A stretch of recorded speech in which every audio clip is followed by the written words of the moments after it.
পঞ্চায়েত নির্বাচনের টিকিট বিক্রি থেকে পদ বন্টন সব ক্ষেত্রেই টাকার লেনদেনের অভিযোগ তুলে তীব্র আক্রমণ শানান তিনি। বাবা ছেলের সাম্রাজ্যে টাকা ছাড়া কিছুই হয়নি, নাম না করে খোঁচা তৃণমূলের সভাপতি তথা বিধায়ককে। এদিন চাঁচলের থানাপাড়ায় এক বেসরকারি আবাসনে 21শে জুলাইয়ের প্রস্তুতি সভার আয়োজন করে ঋতব্রত তৃণমূল।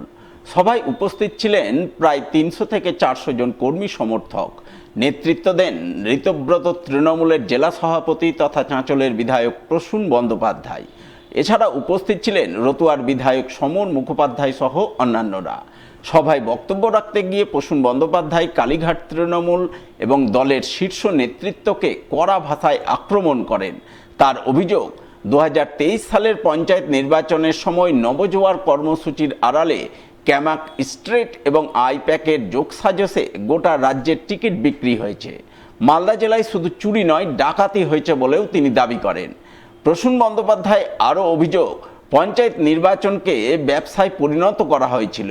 টিকিট দেওয়ার আগে মোটা অঙ্কের টাকা নেওয়া হয়েছে, এমনকি প্রধান পদ পাইয়ে দিতেও অর্থ লেনদেন হয়েছে বলে দাবি করেন তিনি।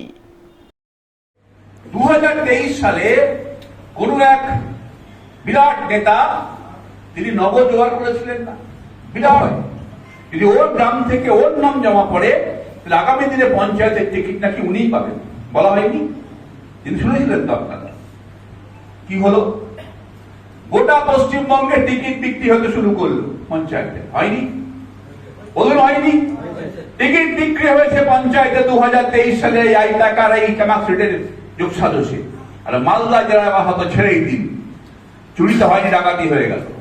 বাপটার সাম্রাজ্যে সেই জনপ্রতিনিধি যে ব্যাগ পৌঁছে দেবে, আর যার টাকা নেই যে মানুষের, তার জনপ্রতিনিধি হওয়া যাবে না মালদা জেলাতে, এইরকম একটা বার্তা 2023 দিল।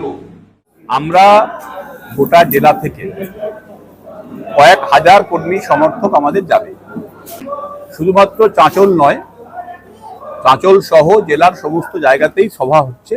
আমরা এই বার্তা স্পষ্ট করে দিয়েছি যে আগামী দিনে এই 28-এর পঞ্চায়েত নির্বাচনে সম্পূর্ণ বাড়িতে বসে যোগ্য ব্যক্তিরা টিকিট পাবেন, কারণ টিকিট তার অধিকার, তার লড়াই করে ওটা তার হচ্ছে তার রেকগনিশন, ওটা হচ্ছে তার পরিচিতি যে আমি দলে যে লড়াই করেছিলাম, আমি ঝুলে ঝুলে 21-এ গিয়েছিলাম, বৃষ্টি মাথায় নিয়ে বক্তব্য শুনেছিলাম, ওই টিকিটটা তাকে সেই রেকগনিশন দেয়। আগামী দিনে এই কালচার পাল্টানোটাই হচ্ছে আমাদের মূল চ্যালেঞ্জ।